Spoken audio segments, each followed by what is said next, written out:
Gini rasio BPS itu tidak menggambarkan sepenuhnya kondisi ketimpangan antar penduduk. Selama era reformasi, ketimpangan berdasarkan rasio Gini meningkat. Ketimpangan di kota itu lebih tinggi dibandingkan di desa. Atas dasar pengeluaran, kalau pendapatan mungkin lebih lagi ya. Mengapa ya pemerintah klaim bahwa ketimpangan menurun terus diutarakan? Data-datanya sebenarnya tidak mendukung. Masa ketimpangan diukur dari setahun terakhir? Ketimpangan dipertahankan karena memang salah satu sebabnya pekerjaannya apa, dan pekerjaan itu terkait dengan basis pendidikannya, maka pendapatannya timpang, ya pengeluarannya juga ikut timpang.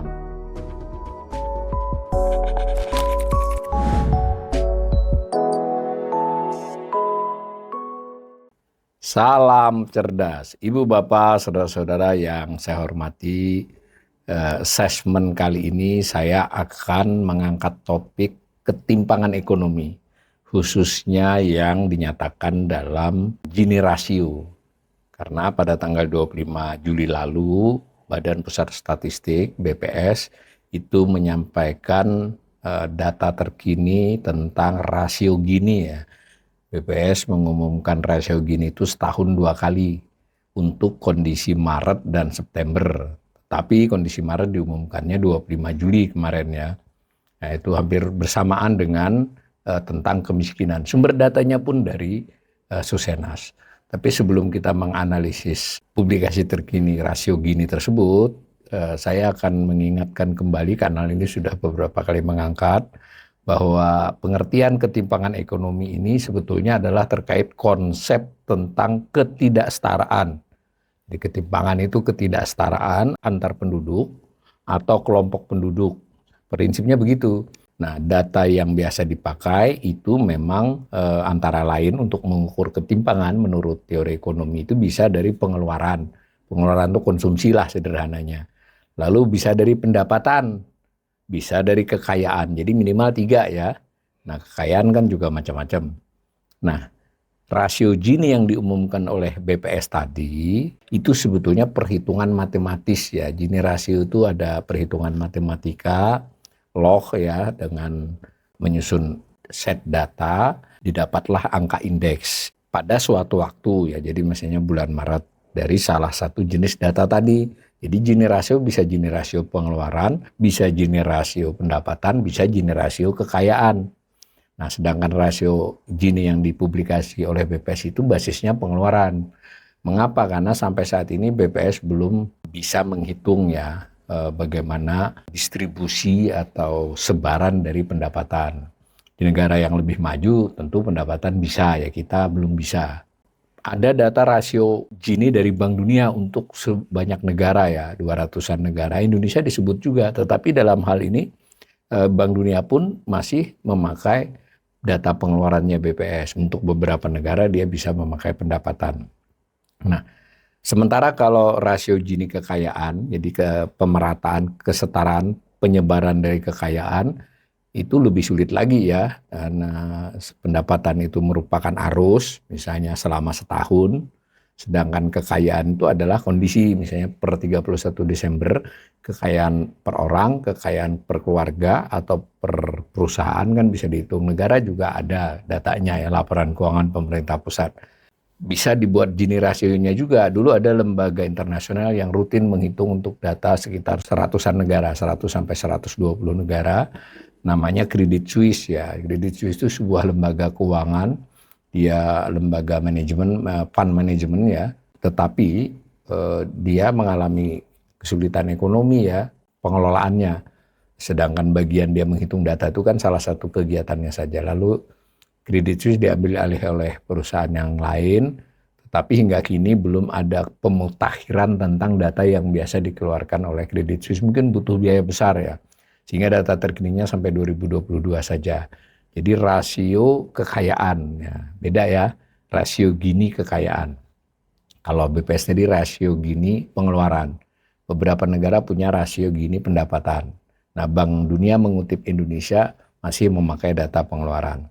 Dalam hal pengeluaran itu kelemahannya ya, kelemahan kalau indeks Gini dibuat dari pengeluaran, kelompok yang bawah itu cenderung terindikasi terlalu tinggi karena dia dalam hal konsumsi bisa saja dari hadiah, sumbangan, filantropis atau dari saudaranya gitu, atau utang, kan begitu. Sementara kelompok yang atas tidak seluruh pendapatannya dibelanjakan sehingga pengeluaran cenderungnya lebih kecil daripada pendapatannya. Bisa dilihat ya, jadi Gini rasio yang atas basis pengeluaran itu sebenarnya bisa dikatakan estimasinya terlampau rendah terkait kondisi real kalau itu bersifat pendapatan. Nah, dibandingkan kalau pengeluaran kan tadi saya ulangi, yang kelompok bawah cenderung datanya terlalu tinggi karena dia melakukan pengeluaran yang lebih daripada pendapatannya karena berbagai hal, misal karena hadiah atau sedekah dan sebagainya lah. Sementara yang tinggi cenderungnya kan tidak mengeluarkan seluruh pendapatannya karena dia kemampuan menabungnya tinggi. Nah, tetapi tidak ada masalah kalau dia dilakukan sesuai metodenya, dibandingkan apel dengan apel ya untuk tiap waktu, ya kita tetap melihat trennya. Nah, tetapi saya ingin memastikan Gini rasio BPS itu relatif tidak menggambarkan sepenuhnya kondisi ketimpangan antar penduduk, kurang lebih begitu. Sebenarnya ada juga ketimpangan lain ya, ketimpangan antar daerah, bisa antar pulau, bisa antar provinsi, untuk kasus Indonesia ya. Bisa juga ketimpangan itu profesi pekerjaan. Ya, kalau secara sederhana kan pekerjaan kerah biru dengan pekerjaan kerah putih, tapi kan bisa profesi itu dikaitkan dengan profesi misalnya yang bekerja di industri pertambangan dengan yang bekerja di pertanian, itu juga bisa diukur ketimpangannya. Tapi biasanya tidak lazim pakai rasio Gini, pakai ukuran yang lain. Nah, berarti dengan demikian juga kita harus tahu ukuran ketimpangan itu tidak hanya rasio Gini. Bahkan jika mengambil data pengeluaran, sebetulnya BPS punya data lain selain rasio Gini. Basis datanya tetap pengeluaran yang diperoleh dari Susenas, tetapi ada namanya indeks T sama indeks L. Tapi kali ini saya tidak bahas. Nah, kalau dilihat beberapa waktu yang lalu, itu memang begini pengumumannya. Jadi ada publikasi berita resmi beberapa belas halaman.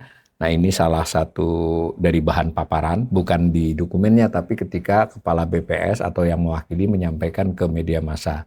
Disampaikan begini, disebut indeks Gini rasio Maret 2025 adalah 0,375. Nah, ukuran 0,375 itu termasuk rendah lah ya kalau berdasarkan textbook, tapi juga tidak terlalu rendah. Jadi kalau pemerataannya itu full itu mendekati 0, kalau sangat tidak merata mendekati 1. Nah, mari kita lihat angkanya. Ini angkanya untuk dari tahun 2096 sampai dengan tahun 2025 ya. Ini dengan metodologi yang sama BPS menghitungnya, jadi bisa dibandingkan dari tahun ke tahun. Nah, 0,375 itu memang lebih rendah dari setahun yang lalu. Ini sama-sama kondisi Maret ya. Kondisi September juga dinyatakan, tapi kelebihannya Maret itu adalah sampelnya di Susenesnya lebih banyak, 350.000. Kalau di bulan September itu sekitar 75.000. Jadi lebih presisi lah gampangannya begitu. Nah, kalau membandingkan kan Maret dengan Maret, maka terjadi penurunan 0,004 poin. Itu sebetulnya tidak signifikan ya. Tapi narasi pemerintah, wah ketimpangan menurun.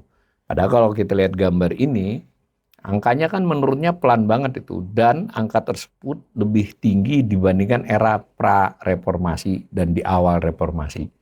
Jadi dari gambar ini saja kita bisa ingin mengatakan selama era reformasi, ketimpangan berdasarkan rasio Gini meningkat. Nah, dahulu rasio Gini itu dinyatakan dalam 0, dengan 2 digit di belakangnya. Jadi 0,41, 0,40.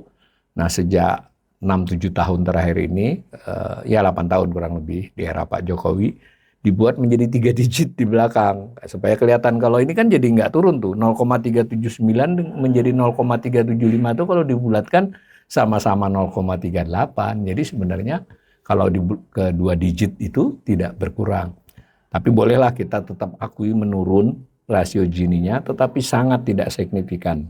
Jadi saya ingin menyimpulkan dari data ini saja, rasio Gini Indonesia itu sebetulnya tidak mengalami perbaikan yang terlalu signifikan. Nah, apalagi nanti tadi kan sampelnya 350 keluarga, lalu disusun pengeluaran itu, dan itu cenderungnya yang di dekat garis kemiskinan di bawah maupun di atasnya. Orang kaya jarak tidak terlalu terukur sebenarnya, sehingga ini tidak terlalu mencerminkan ketimpangan. Bolehlah untuk ukuran ini sedikit membaik.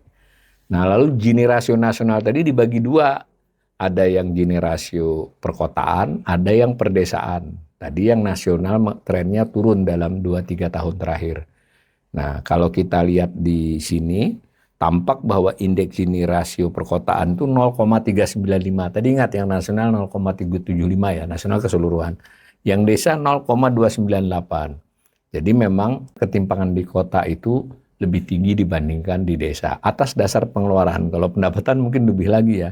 Nah, perhatikan juga bahwa kecenderungan penurunan itu juga di kota maupun di desa sebetulnya tidak terlalu signifikan. Bahkan khusus di kota, kalau kita pakai Maret 2019, sebelum pandemi ya, sebenarnya ketimpangan di kota meningkat karena menjadi 0,395 ya, setelah 5 tahun ya, pandemi 2020, angkanya dari 2019 6 tahun. Nah, di desa pandemi tetap membuat ketimpangan menurun. Ini juga kita bisa mengimajinasikan ya, ketimpangan bisa menurun karena mungkin orang yang lebih tinggi statusnya, ya sebutlah pengeluarannya turun, jadi mendekat dia. Nah, di kota justru meningkat. Nah, informasi lain yang kita dapat dari pengumuman BPS, ternyata BPS ketika mengumumkan rasio Gini, mengumumkan juga kondisi yang lain.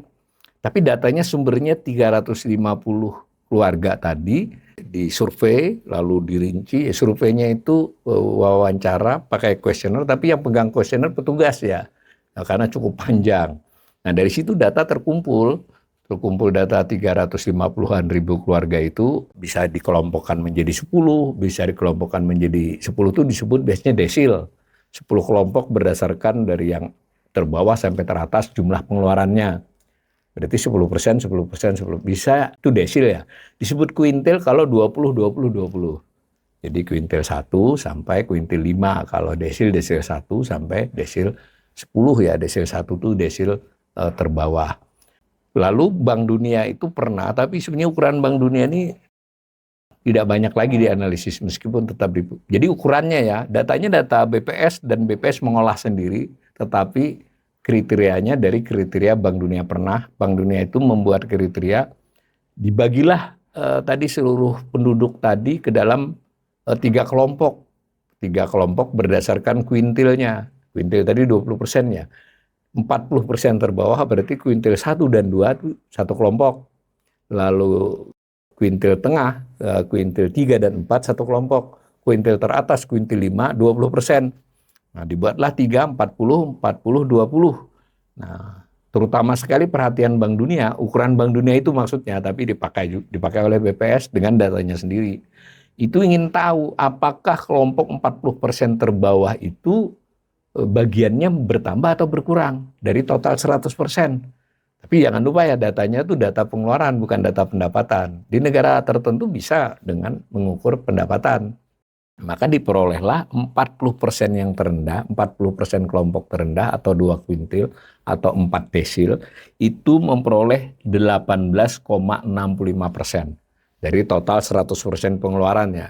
Bisa kebayang ya kalau orang bagi-bagi, umpamanya 100 orang, 40 orang yang paling bawah ini dapatnya bagiannya 18,65. Nah, nggak sampai satu-satu kan.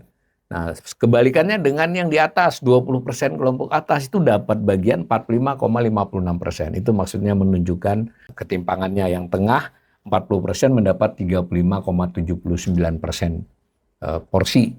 Kalau cuma begitu tidak bunyi ya, yang bunyi kalau dia dikaitkan dengan perkembangan bertahun-tahun. Apakah dalam ukuran distribusi pengeluaran penduduk kriteria Bank Dunia ini terjadi perbaikan ketimpangan atau malah memburuk? Nah, kita ambil misalnya patokannya dari tahun 2014 nih.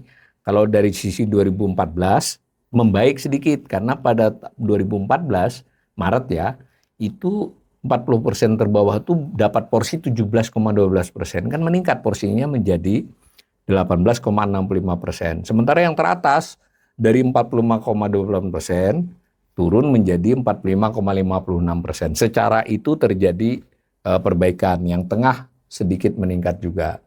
Tetapi kalau kita tarik lagi di tahun yang lebih lama, ya misalnya 2005, ya Maret 2005, jadi SBY baru memulai itu dulu yang 20% ini dapatnya 21,84. Sekarang 18,65. Jadi bagian dulu lebih gede. Berarti kalau berdasarkan ini, memburuk ketimpangan. Nah, yang atas dulunya cuma 40,43, sekarang menjadi 45,36. Nah, bahkan kalau misalnya ditarik ke era sebelum reformasi pun terjadi peningkatan ketimpangan. Ya gitu. Jadi tergantung ibu bapak saudara-saudara melihat fenomena ini. Maka kalau kita sedikit objektif, lihat garis itu yang relatif stabil, hanya angka berubah-ubah sedikit, dan itu bisa saja karena sampling error ya. Jadi menurut saya tidak ada bukti terjadinya perbaikan ketimpangan berdasarkan kriteria ini. Bahkan kalau ditarik 20 tahun ya dari awal-awal reformasi memburuk. Jadi menguatkan Gini rasio tadi. Perbaikannya tidak signifikan, ya tipis di beberapa tahun terakhir. Tetapi kalau dibuat panjang dari reformasi selama awal-awal reformasi, sebenarnya ketimpangan ekonomi itu memburuk berdasarkan ukuran ini ya. Jadi saya sendiri sebagai ekonom kadang mengapa ya pemerintah klaim bahwa ketimpangan menurun terus diutarakan, data-datanya sebenarnya tidak mendukung. Menurun mungkin setahun terakhir, 6 bulan atau 2 tahun, tapi sebenarnya kan kita harus bicara beberapa tahun, masa ketimpangan diukur dari setahun terakhir, gitu loh. Itu ya ukuran ini. Kemudian distribusi yang 40% tadi, nah ini kalau kita lihat dari sisi kota dan desa, juga sama nih, saya tidak sajikan angkanya, tapi biar lihat trennya saja. Memang terjadi perbaikan kalau beberapa tahun terakhir ya, artinya baik di kota maupun di desa 40% terbawah mendapat porsi yang sedikit lebih baik. Tapi kalau ditarik 20 tahun, apalagi lebih, sebenarnya kan memburuk ya. Jadi jatahnya orang 40% di desa maupun di kota atau digabungkan nasional sebenarnya mengecil. Jadi ini mungkin pertanyaan serius ya. Mengapa reformasi justru meningkatkan ketimpangan ekonomi berdasarkan ukuran kriteria Bank Dunia ini maupun pakai Gini rasio. Jadi Gini rasio yang dikatakan turun-turun itu sangat tidak signifikan dan hanya beberapa tahun ya terakhir. Tapi kalau dilihat lebih panjang sebetulnya malah meningkat ketimpangannya. Nah, ini yang 20% teratas. Jadi ya terlihat kan bahwa mereka tidak mengalami penurunan yang berarti, bahkan di kota itu cenderung meningkat, dan kalau dipakai jarak yang lebih panjang menguatkan lagi. Jadi baik di kota maupun di desa, terutama di kota ketimpangan meningkat. Di desa tidak meningkat tapi juga tidak membaik ya, tidak membaik signifikan. Ketimpangannya tidak memburuk tapi juga tidak membaik. Tapi kalau di kota memburuk ketimpangannya dari grafik ini. Nah, masuklah kita kepada analisis. Apa sih kenapa ketimpangan antar penduduk Indonesia sebutlah 20 tahun, 25 tahun terakhir ini tidak terindikasi membaik, bahkan cenderung memburuk. Kalaupun ada perbaikan di 5 tahun, 10 tahun terakhir, perbaikannya itu tidak signifikan lebih karena pembulatan angka yang membuat dia terlihat membaik. Tapi kalau dianalisis lebih mendalam, hanya dari Gini rasio dan dari distribusi pengeluaran versi Bank Dunia itu kan tidak membaik tadi. Nah, pertama menurut saya, ini pendapat saya ya, karena kondisi pekerjaan dan pekerja. Jadi ketimpangan dipertahankan karena memang salah satu sebabnya pekerjaannya apa, dan pekerjaan itu terkait dengan basis pendidikannya, maka mereka yang berpendidikan tinggi, sekurang-kurangnya menengah, itu lalu bekerja di sektor-sektor yang memberikan imbalan besar, beberapa jenis industri pengolahan, beberapa pertambangan, beberapa sektor jasa keuangan dan infokom. Nah, sementara di kelompok lain yang cukup banyak di pertanian, bisa buruh tani, bisa petani dengan lahan sempit, seperti itu ya, atau pekerja-pekerja dengan di pabrik dimanapun yang basis pendidikannya mungkin hanya sampai SMP ya, dan itu mayoritas. Itu salah satu penyebabnya. Jadi kan karena pendapatannya timpang, ya pengeluarannya juga ikut timpang. Yang kedua, alasan menurut saya sebabnya adalah kebijakan ekonomi. Jadi pilihan prioritas pemerintahan di era SBY maupun Jokowi, dan nampaknya masih berlanjut ke sekarang ini, sebagai ekonom saya menilainya ya pilihan sektoralnya itu sektoral yang lebih terkait dengan pekerja terdidik dan pemilik modal besar. Jadi sekarang saja kita mendengar kata hilirisasi misalnya. Ya betul, dalam dokumen atau dalam pidato hilirisasi pertanian juga akan dilakukan. Tapi contoh-contoh berikutnya ya tetap nikel, tembaga, sawit ya seperti itu. dan itu meningkatkan ketimpangan kan. Bukan berarti itu tidak boleh, ini untuk alasan analisis saya saja bahwa itu membuat ketimpangan cenderung meningkat, sektoral maupun prioritas. Nah, bisa saja MBG itu sebagai salah satu instrumen untuk mengurangi ketimpangan, tapi kita belum lihat, nanti harus perlu lihat. Nah, berikutnya lagi kondisi sistem dan industri keuangan. Jadi orang kalau sudah terlanjur punya duit, dia punya pilihan kan, mau deposito, mau SBN, mau beli emas, mau main saham. Nah, itu kan returnnya lebih tinggi gitu dibandingkan kenaikan gaji buruh misalnya. Kalau di rata-rata presentasinya kenaikan gaji buruh tahunan, apalagi petani ya, itu mesti kalah presentasinya dibandingkan dengan yang didapat oleh orang kalau punya duit sebutlah 10 miliar, 5 miliar, 1 miliar di instrumen keuangan. Saya juga menilai otoritas ekonomi di era Jokowi terutama, sebenarnya SBY juga sudah, selama reformasi lah, itu menganut barang mengikuti uang, bukan sebaliknya uang mengikuti produksi. Jadi money follow program itu hanya slogan. Jadi maksudnya begini, kan tetap isunya investasi kan. Investasi bisa tadi langsung diberi izin cepat itu, misalnya BYD dengan Pinpes ya, membuka pabrik di lahan pertanian yang sebenarnya pertanian berkelanjutan, karena dianggap ini akan memberikan investasi yang besar dan menyerap tenaga kerja yang besar kayak begitu. Tapi apapun alasannya, pemerintah kan mendahulukan arus uang dibandingkan arus produksi. Misalnya di sini banyak orang bekerja, petani, duit ke sana. Entah program pemerintah, entah penyaluran perbankan, tapi kan nggak begitu. Yang terjadi kan adalah investasi yang memimpin. Dalam konteks ini sebetulnya negara bisa mengurangi ketimpangan kalau ada political will yang kuat, keinginan politik yang besar. Misal dengan perpajakan yang lebih progresif. Nah, sekarang kita merasakan kan sepertinya tidak pilih bulu ya, bahkan cenderungnya yang lebih kena adalah yang bawah. Mestinya pajak itu adalah alat untuk memeratakan pendapatan, memeratakan pengeluaran otomatis juga ya. Nah, supaya yang gede-gede, yang kaya-kaya dipajaknya lebih banyak. Persentasinya loh ya, mungkin secara nominal mereka membayar lebih banyak. Itu namanya progresif. Tidak cukup indikasi bahwa kebijakan perpajakan kita itu pro kepada kelompok bawah. Jadi tidak berorientasi kepada pemerataannya, tapi berorientasi kepada mencari pendapatan negara. Nah, belanjanya juga begitu. Ya tentu ada bansos, perlindungan sosial yang untuk menahan agar kemiskinan tidak memburuk atau menahan orang tuh tidak jatuh miskin. Tetapi berapa banyak gitu dibandingkan misalnya belanja itu andai lagi nih ya, lebih pro ke pertanian, pemerintah habis-habisan membangun pertanian rakyat. Nah, sekarang ada ide food estate. Nah, kalau food estate-nya tidak dikerjakan rakyat ya hanya juga meningkatkan ketimpangan nantinya. Itu ini untuk tidak saya ulas ya, cuma untuk menunjukin saja nih, menunjukkan saja bahwa ini yang hijau ini menunjukkan coba petaninya itu 41,61 juta orang loh ya. Dari orang bekerja kurang lebih berapa ya? 200-an juta ya yang bekerja, 180-an. Jadi pekerja terbanyak itu di pertanian, 28% itu. Jadi kita kadang juga merasa, wah ada ilustrasi kerja, orang pergi ke pabrik, orang pergi ke kantor. Ini yang terbanyak itu adalah pergi ke sawah, ke peternakan, kemudian ke laut, ya nelayan, yang banyak. Nah itu yang mempengaruhi ketimpangan. Lalu yang atas itu berusaha sendiri, usaha mikro sendirian betulan ya, tidak ada pegawai, mau dia jualan, mau dia memproduksi sesuatu, apapun lah seperti itu. Nah itu meningkat jumlahnya karena orang Indonesia ini kan positifnya ada, kalau di PHK kan move on mereka, apapun mereka kerjakan. Tetapi secara makroekonomi dalam hal ketimpangan hasilnya kan sedikit lah orang yang berusaha sendiri itu yang hasilnya besar, atau dia memang bersengaja untuk sendirian ya.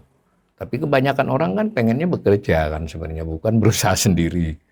Nah lalu juga ada soal orang dinyatakan oleh BPS bekerja tapi nggak dapat duit, dia bantu orang tuanya, bantu keluarganya dalam usahanya, mau jualan warung misalnya atau produksi rumahan, nggak dibayar, itu kan juga meningkatkan ketimpangan kan, nggak digaji kok, dan jumlahnya bertahan tinggi.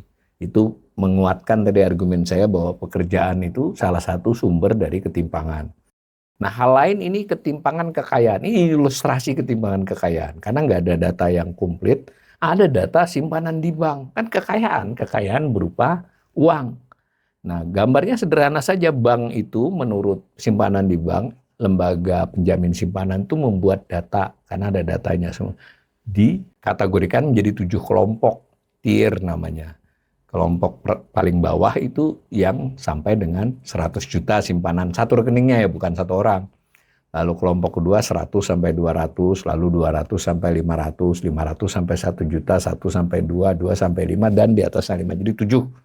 Nah, saya pilih yang paling bawah, paling atas saja. Dari data LPS. Ya, ini data dari tahun 2000, Oktober 14 sampai dengan April 2025 ya. Lihat, yang orange adalah total simpanan yang di rekening lebih dari 5 miliar. Yang biru menunjukkan simpanan yang rekeningnya kurang dari 100 juta.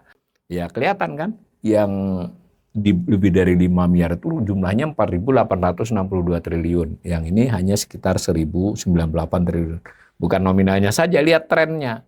Yang biru landai, yang orange menaik. Nah, yang kanan ini menunjukkan kondisi per April 2025 itu, 7 kelompok itu. Nah, lihat, yang sendirian di atas 5 miliar itu lebih dari separuh. Yang lain bergabung masih kalah dengan dia. Itu ketimpangan kekayaan. Sayang informasi lain tidak ada ya.